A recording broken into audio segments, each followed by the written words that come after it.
On my way to finalize the divorce, a car crash turned everything upside down. My usually distant alpha husband shielded me with his life. The doctor said he woke up with amnesia, recognizing no one, and told me to brace myself.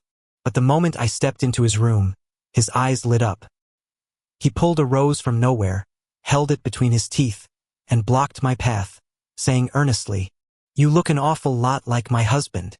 I blinked, stunned. What? Chapter 1, A Shocking Reunion. I'm speeding to the hospital, gripping the steering wheel, the doctor's words looping in my head.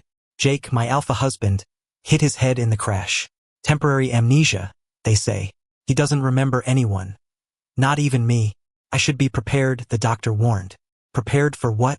A clean break? That's what I was after anyway. Our marriage was a contract, a business deal with a side of my own pathetic feelings. Jake's always been cold, barely acknowledging me outside of necessity.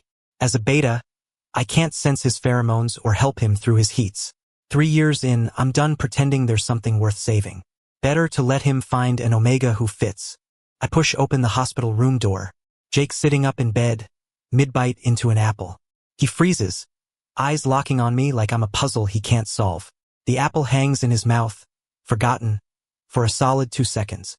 I tilt my head, about to speak, when he bolts upright, tosses the blanket aside, and darts into the bathroom.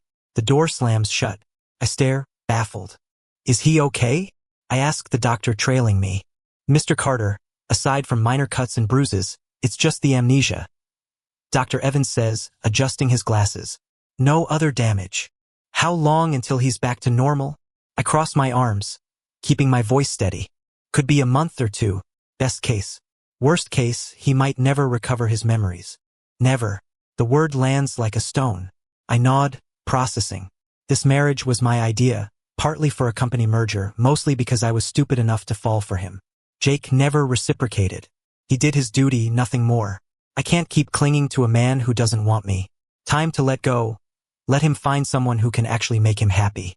I'm about to ask about discharge when the bathroom door swings open. Jake steps out and I do a double take. Gone is the hospital gown.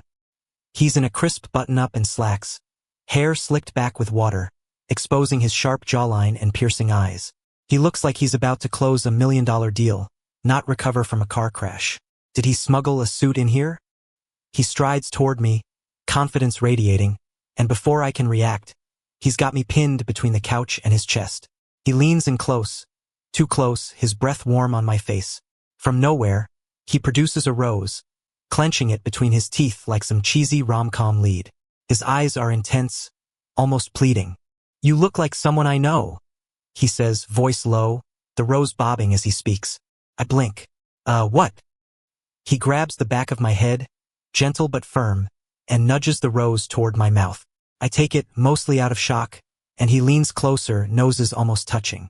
You look like my husband. I choke on air, the rose nearly falling. Excuse me? Jake's hand slides to my cheek, his thumb brushing my eye. Then, out of nowhere, he kisses the spot he touched, soft and deliberate. You're gorgeous. Wanna be my husband? The rose hits the floor. I'm frozen, brain short-circuiting. Is he messing with me? Did he forget the amnesia part? I glance at Dr. Evans, who's suddenly very interested in his clipboard. Jake, you... I start, but he's still got me pinned, looking like a kicked puppy. What, you don't like me? It's not that, I stammer, pushing the rose back at him. It's prickly. He blinks, confused, then grins. Oh, sorry. His grip loosens, but he doesn't back off. Eyes searching mine like I'm the answer to some unspoken question. I clear my throat, stepping back. Look, we're married. Legally. But we were headed to. I catch Dr. Evans shaking his head, a warning in his eyes. Don't stress him, Mr. Carter, the doctor says quietly. Sudden shocks could cause complications. Permanent ones. I bite my tongue. Great. Can't even mention the divorce now. Jake's still staring, head tilted like a curious dog. Headed where? He asks. Nowhere, I say, picking up the rose and shoving it into his hand. We're going home. He beams like I've just proposed. Home with you? Awesome. I roll my eyes, ignoring the flutter in my chest. This is temporary. He's not himself. The real Jake, The one who barely speaks to me, who treats me like a roommate at best, will be back soon. I just need to survive this. Whatever this is. Dr. Evans hands me a stack of discharge papers. He's cleared to leave. Keep him calm, no big triggers. Call if anything changes. Got it?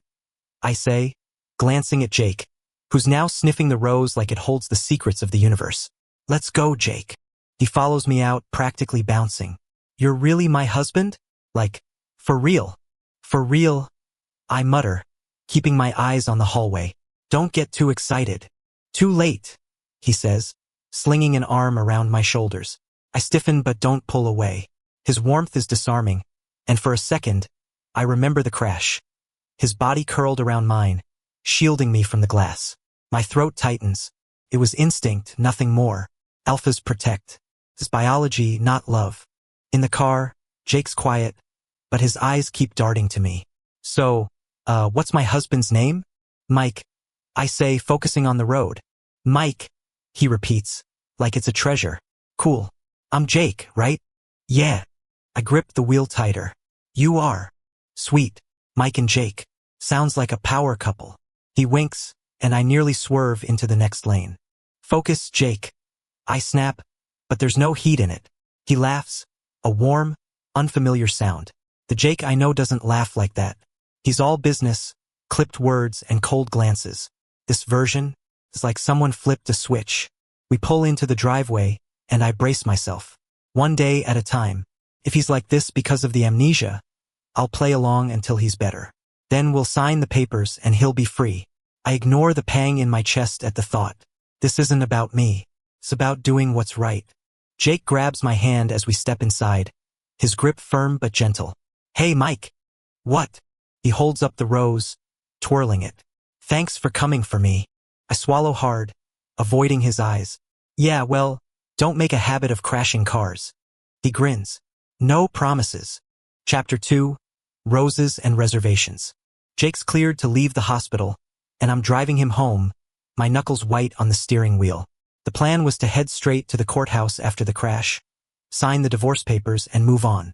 But now, his body curled around mine in that wreck keeps replaying in my head. It's messing with me. He didn't do it out of love, just alpha instincts kicking in. Still, my chest aches, and I hate it. Knowing he doesn't care but feeling my heart twist anyway is torture. I glance at him. He's fiddling with the rose from earlier, humming softly. This isn't the Jake I know. That Jake barely speaks, let alone hums. We pull into the garage and I kill the engine. Stay put, I say, grabbing my phone to call my assistant. I've got work to handle this afternoon. Jake pouts like a kid denied dessert. Can I come with you? No, I say, already texting. I've got meetings. You're resting. He slumps back, rose still in hand. Fine, but you'll miss me. I snort, stepping out. Don't count on it. Inside, I head to the kitchen to grab water, and Jake trails behind, calling, Honey! The word hits like a stray bullet. I nearly drop the glass, spinning to face him. He's leaning against the counter, grinning, the rose now tucked behind his ear like some wannabe poet. Don't call me that, I say, pointing the glass at him. It's weird. Why? You're my husband. He says it so casually, like we've been playing house for years. My jaw tightens. He's never called me anything but Mike, except maybe in bed during his heats, when he'd let slip a husky babe that I tried not to overthink. I set the glass down, spotting the divorce papers on the coffee table. Need to hide those before he sees. Just drink some water, I say, moving to grab them. But when I reach the table, the papers are gone. I frown, checking under cushions. Did the housekeeper move them? Weird. Jake's voice cuts through my confusion. Honey, I'm parched. Can you pour me a glass? He points to his throat dramatically, like he's dying in a desert. I roll my eyes but grab another glass, filling it. Here. I hand it over, and his fingers brush mine, lingering a beat too long. His eyes lock on my neck, intense, like he's mapping every inch. Honey, he says, voice dropping. Can I kiss you? I freeze, glass halfway to my mouth. What? He steps closer, setting his water down. You're my husband, right? So, can I? His tone is playful, but his eyes are dead serious. I laugh short and sharp, stepping back. No, not happening. We've done plenty in 3 years, his heat's made sure of that. But this feels different. Too real. If he kisses me now, I'll get sucked in, and when his memory returns, he'll regret it. I'll regret it more. He tilts his head, confused. You didn't say no right away. That's a maybe. It's a no. I snap, turning away to hide the heat creeping up my face. I'm heading to the office. Rest. Doctor's orders. Jake grabs my wrist, gentle but firm. Take me with you. I'll be quiet, I swear. His voice is soft, almost pleading, like I'm about to abandon him. I don't want to be alone. I sigh, pulling free. Not today. I've got back-to-back meetings. His face falls, and for a second I waver. Those eyes, big, green, and unfairly earnest. Make it hard to say no.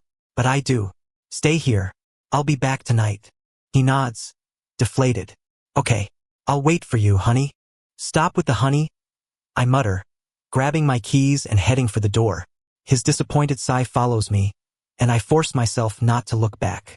I'm halfway to the car when I realize I didn't hear the faint rustle behind me. Jake, quietly shredding the divorce papers into confetti, a smirk tugging at his lips. At the office, I'm buried in spreadsheets when my phone buzzes. Jake, a photo of him in the kitchen, surrounded by vegetables. Honey, can I cook for you tonight? Another buzz. When you done? Then, can I pick you up? I stare at the screen, head spinning. Honey, again. I rub my temples, tempted to ignore him, but my fingers betray me. Busy. Home late. Eat without me. His reply is instant. A sad puppy emoji. I groan, forwarding the chat to Dr. Evans. You sure his brain's okay? I attach a screenshot of our old texts. Me reporting travel plans. Jake's one-word replies. Night and day.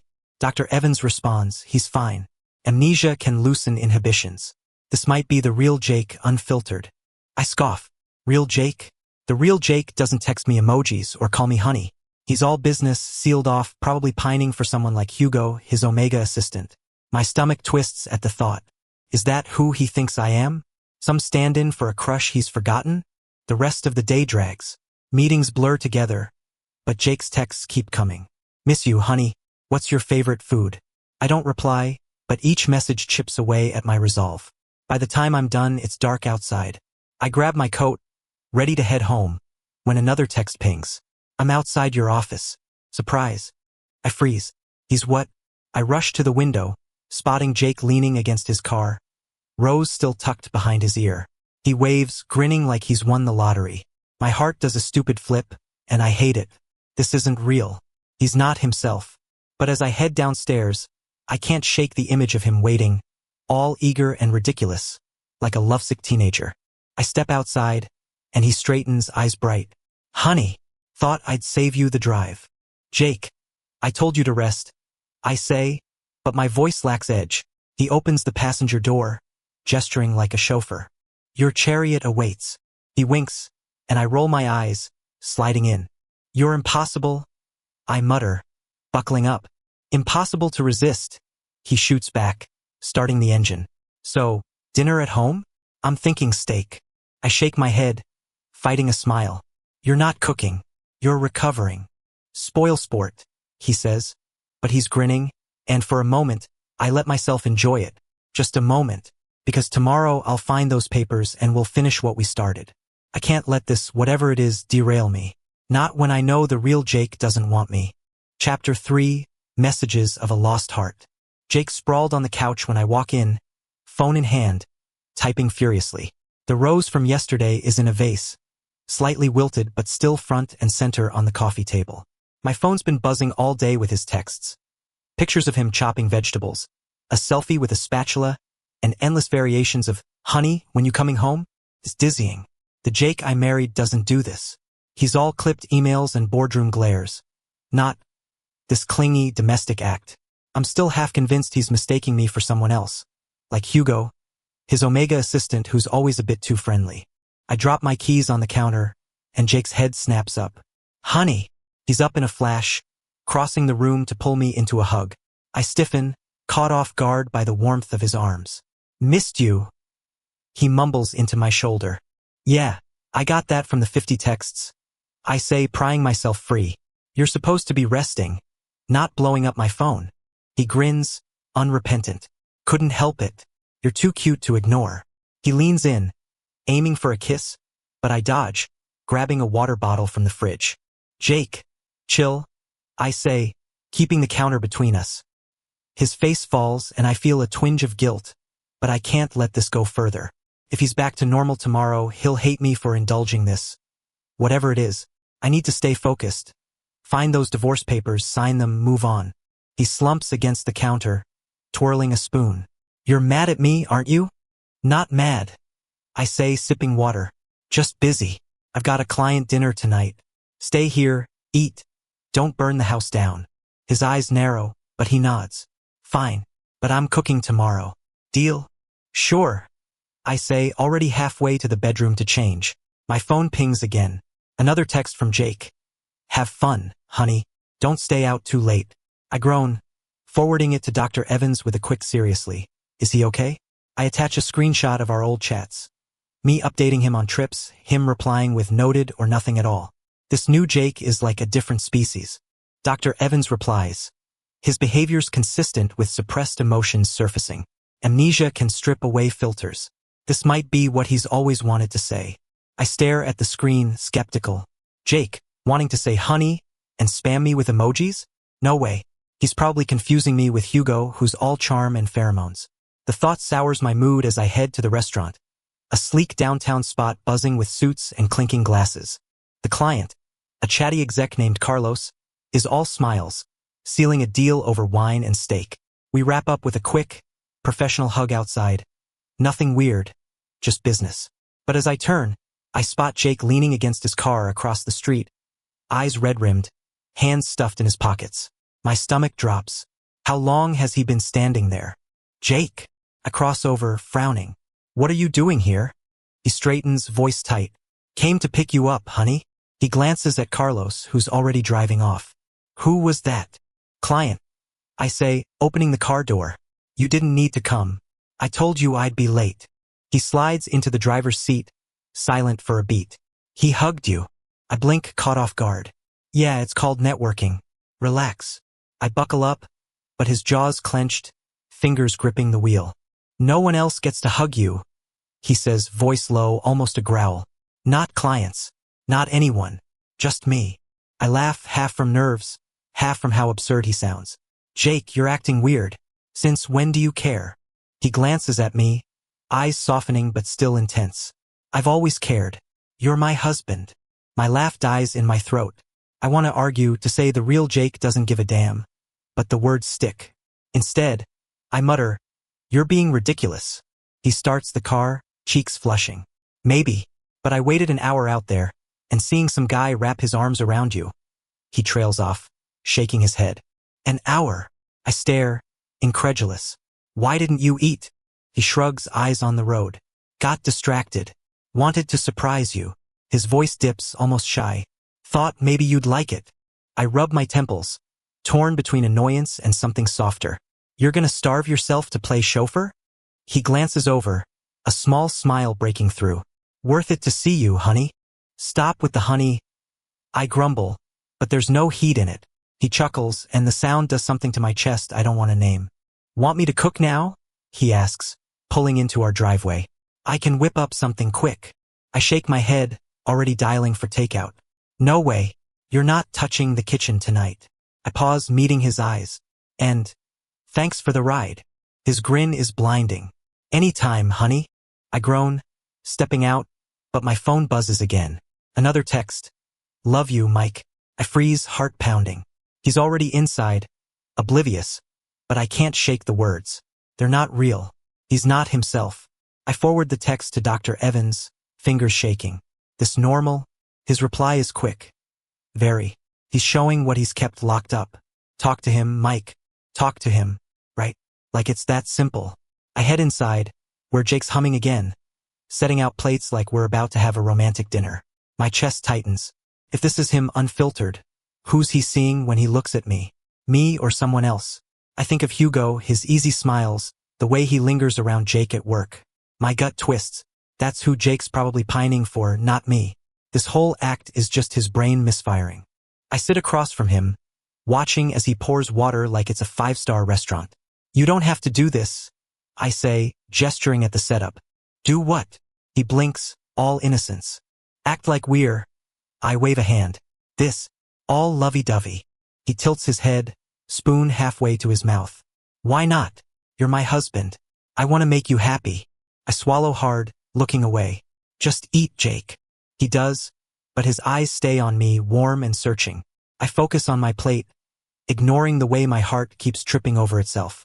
Tomorrow I'll find those papers. Tomorrow I'll end this.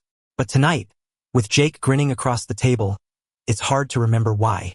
Chapter 4, Wounds and Walls. Jake's hovering by the stove when I get home, stirring something that smells like burned ambition. He's wearing my apron, which is too short for his broad frame, and the rose, now drooping, is tucked into his pocket. He turns, flashing a grin. Honey, you're back. I'm trying pasta. Don't judge. I raise an eyebrow, dropping my bag. You're supposed to be resting, not playing chef. My tone's sharper than intended, but his texts all day, honey, made coffee. Honey, found your tie. Have me on edge. This isn't Jake. The Jake I know doesn't care enough to notice my ties, let alone cook for me. He shrugs, undeterred. Wanted to surprise you. He steps closer, eyes softening. Can I get a welcome home kiss? I sidestep, grabbing a glass from the cabinet. No, you're still healing. His heat's coming soon, and I can't risk blurring lines. If he remembers who he is tomorrow, he'll hate me for letting this charade go on. I'll hate myself more. His face falls, but he recovers fast, leaning against the counter. You're no fun, honey. He winks, but there's a flicker of hurt in his eyes. I ignore it, chugging water to avoid his gaze. The divorce papers are still missing, and it's driving me nuts. I check the trash, the drawers, nothing. Did the housekeeper shred them? I need to call her tomorrow. Jake plates the pasta, which looks more glue than gourmet. Taste test? He asks, holding out a fork. I shake my head. I ate at the office. You go ahead. I move to the living room, scanning for those papers again. Still nothing. Frustration bubbles up, but Jake's voice cuts through. Honey, you okay? You're all tense. He's behind me, too close, his hand grazing my shoulder. I'm fine, I say, stepping away. Just work stuff. I can't tell him I'm hunting for our divorce papers. Dr. Evans said no stress, and I'm not risking his brain fritzing out. He tilts his head, studying me. You sure? I can listen. I'm good at that. He pats the couch, inviting me to sit. I don't. You need to rest, Jake. Not play therapist. I head for the bedroom, but he follows, persistent as a puppy. Mike, wait. He grabs my wrist, gentle but firm. Let me make you feel better. He leans in, lips brushing my ear, and my breath catches. For a second, I want to give in, let him close the gap. But I can't. Not when he might wake up tomorrow and regret it. I pull back. Stop it, Jake. You're not yourself. My voice cracks, and I hate it. He freezes, then steps back, hands raised. Okay.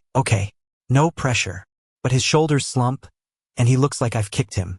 Guilt gnaws at me, but I turn away, heading to change. Then I hear it. A sharp hiss. I spin around. Jake's gripping the couch, face pale, one hand pressed to his back. Jake! I'm at his side in a second, pulling his hand away. His shirt stained red. What the hell? It's nothing. He mumbles, but he's wincing, arm trembling. I lift his shirt and my stomach drops. The stitches from the crash, where glass tore into his back, are red and oozing. Your bandages are gone. What did you do? He avoids my eyes. Took a shower. Didn't want them getting wet. You showered. I'm yelling now, panic overriding sense. You're supposed to keep those dry. I grab my keys. We're going to the hospital. Now. He protests, trailing me to the car. Honey, I'm fine. Don't be mad. I'm not mad. I snap, shoving him into the passenger seat. I'm trying to keep you alive, but I'm lying. I'm furious. At him for being reckless. At myself for caring too much. He shielded me in that crash, and now he's falling apart because of it. It's too much. At the hospital, Dr. Evans restitches Jake's wounds, muttering about infection risks. He glances at my neck, where a faint mark from Jake's earlier attempt lingers. You two should take it easy, he says, smirking. Plenty of time for fun later. I flush, glaring.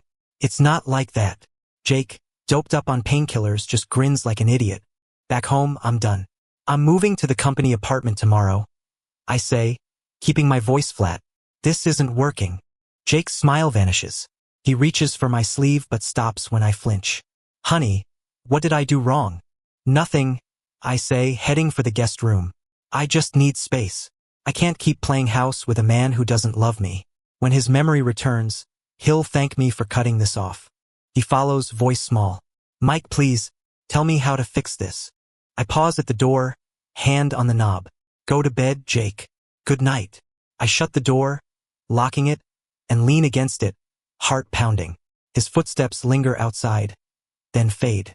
I slide to the floor, burying my face in my hands. This is for the best. It has to be, but sleep doesn't come. Hours later, I open the door to head for coffee and nearly trip over Jake, curled up on the floor, knees to his chest. He stirs at the sound, blinking up at me, legs wobbling as he tries to stand. Honey, his voice is hoarse, eyes red. You're not mad, are you? I kneel, steadying him as he sways, numb from sitting all night. Jake, why are you here? He grabs my hand, fingers cold. Didn't want you to leave without me. His voice cracks, and something in me breaks. I pull him up, letting him lean against me, his warmth seeping into my skin. I should push him away, keep my distance, but I can't. Not when he's looking at me like I'm his whole world. Get to bed. I say softer now. We'll talk tomorrow. He nods, clinging to my arm as we shuffle to his room. I tuck him in, ignoring the ache in my chest. This isn't love. It's just his amnesia talking. But as he drifts off, murmuring, honey, I wonder if I'm the one lying to myself. Chapter 5. Night at the doorstep. Morning light filters through the curtains as I brew coffee, trying to shake last night's image of Jake slumped outside my door. His clinginess is getting under my skin, and not in a good way. I'm still set on moving to the company apartment, but every time I try to pull away, he reels me back in with those damn puppy eyes. My phone's quiet for once. No texts, no honey spam. I check it anyway, half expecting another selfie of him burning toast. Nothing. Weirdly, it stings. I head to the bedroom to check on him. He's awake, sitting up, shirtless, the fresh bandages stark against his skin. Morning, honey, he says, voice rough but warm. He pats the bed, inviting me closer, but his eyes flicker with something new, need. His heat's close. I can tell by the flush on his neck, the way his gaze lingers. My stomach twists. Beta or not, I've been through enough of his cycles to know what's coming. Stay back, I say, keeping my distance. You're not well. I'm not ready for this, him pressing closer, pheromones clouding the air. If I let him in now, I'm done for. He pouts but doesn't push. Just want to be near you. Then his expression shifts, eyes glazing over, breath hitching. He sways, gripping the bed frame. Mike! I'm at his side before I can think, catching him as he slumps. Jake, what's wrong? His skin's burning, forehead slick with sweat. This isn't just his heat. Something's off. He mumbles my name, lips brushing my jaw, and I freeze as he nuzzles closer, half coherent. You smell so good, honey. Stop it. I snap, shoving him back gently. I'm getting your suppressants. I reach for my phone, but he grabs my wrist, pulling me onto the bed. His kiss lands on my cheek, desperate, and I'm caught between wanting to bolt and wanting to stay. Mike, please, he murmurs, voice breaking. Don't need suppressants. Need you. His hands are everywhere, tugging at my shirt, and for a second, I almost give in. Then his grip slackens, and he collapses, eyes fluttering shut. Jake! I shake him, panic rising. He's out cold. I grab his phone from the nightstand to call Dr. Evans, punching in the code 1002, our wedding date. It unlocks, and my heart stutters. Why's his password our anniversary? I shove the thought aside, dialing the doctor. He passed out. Get here now. While waiting, I notice his phone's open to a work email, timestamped an hour ago. He's been coordinating projects, naming colleagues without a hitch. No amnesia. My blood runs cold. He's been faking it. I want to shake him awake, demand answers, but Dr. Evans arrives, checking Jake's vitals. Fever from the infection, he says, injecting antibiotics. Not a real heat, just his body overreacting. Keep him calm. No suppressants needed.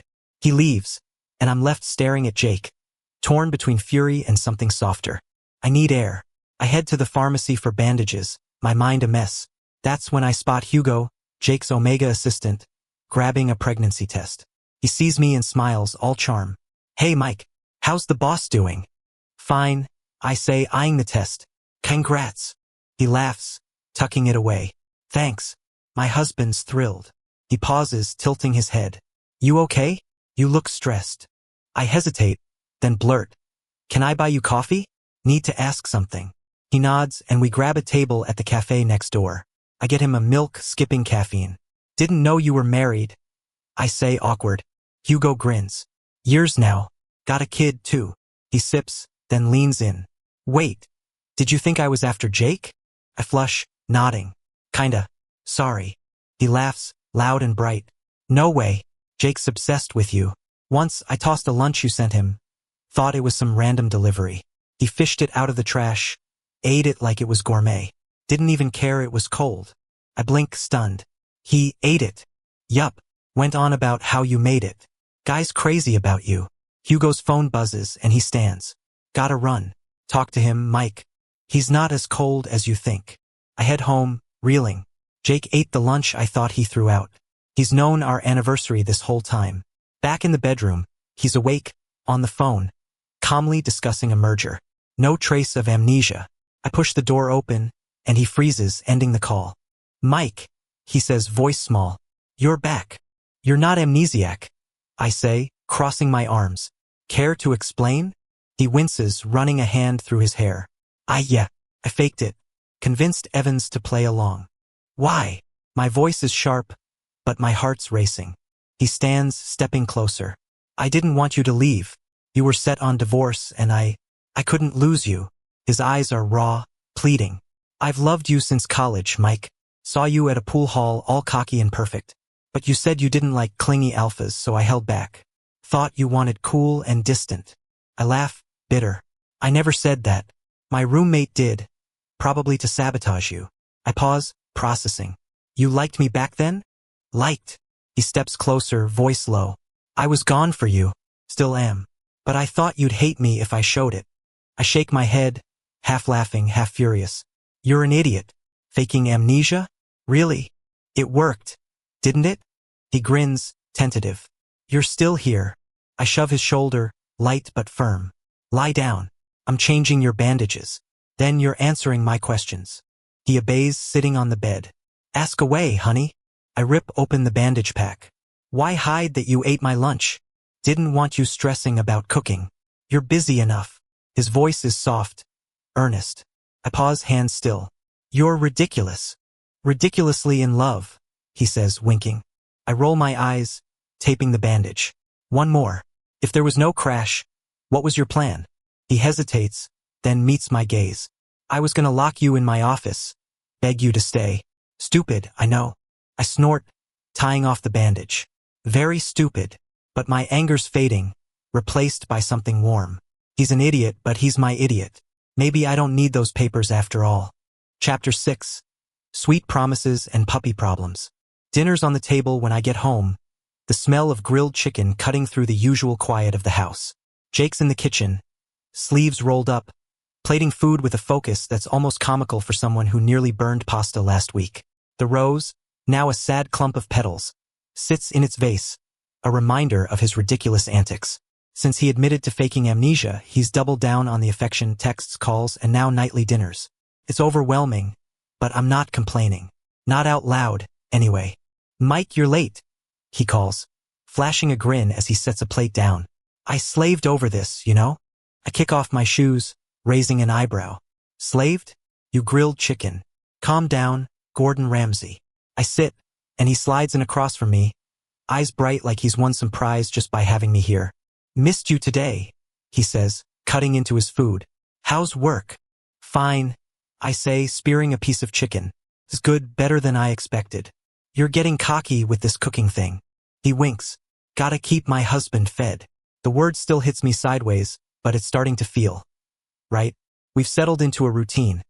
Whoever's home first cooks. No housekeeper after 6. Just us. It's domestic, weirdly comforting, and nothing like the cold, transactional marriage we had before. After dinner, we sink into the couch, some action flick playing in the background. Jake's arm drapes over my shoulders, pulling me close. We should get a pet, he says out of nowhere.